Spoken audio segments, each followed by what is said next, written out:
We went to the pumping station in about 1943, I think. The end of 1942. I know it was after Japan entered the war that we went there. So that's when we moved up to number 5.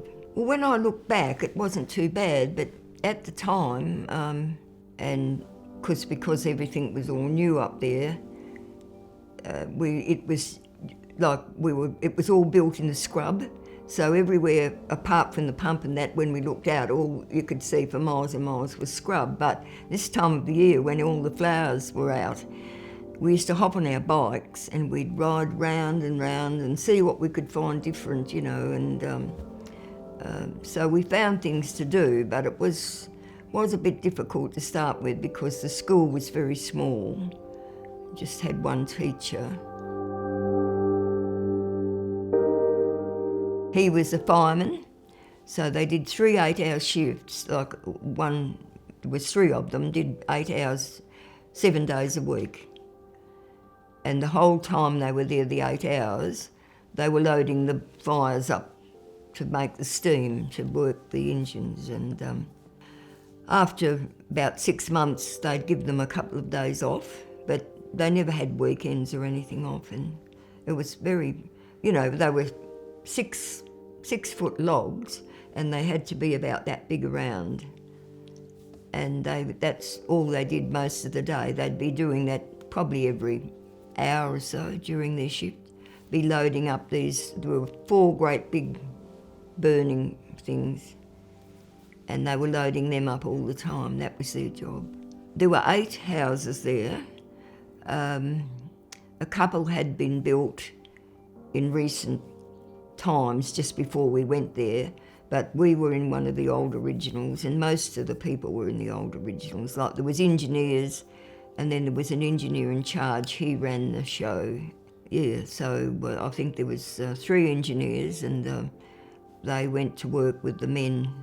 They worked 8-hour shifts too. And I think there was a couple of greasers. I think they just went around greasing the engines. And yeah, there was 2 great big dams there, which were always full of water. Both sisters were in Merredin living. No, we had to come on a goods train. We had to be up at the siding at 7 o'clock in the morning on a Friday, and wait for the train to come, and sometimes it was an hour, 2 hours, 3 hours. But we had to wait, and then you had to go out and stand on the line and stop it. Well, my mother was very fussy and very particular, so everything had to be done properly. And she didn't like us reading books. She used to say that was a waste of time.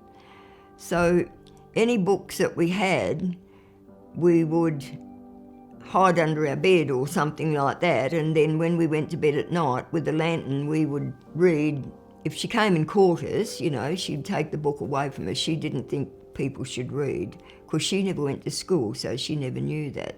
And it's funny because my sister said, she was telling me a few years ago, she said, oh, she's sitting in the lounge reading a book and someone rings the doorbell. She shoves the book under the lounge because she's so, you know, we were so used to getting rid of the book.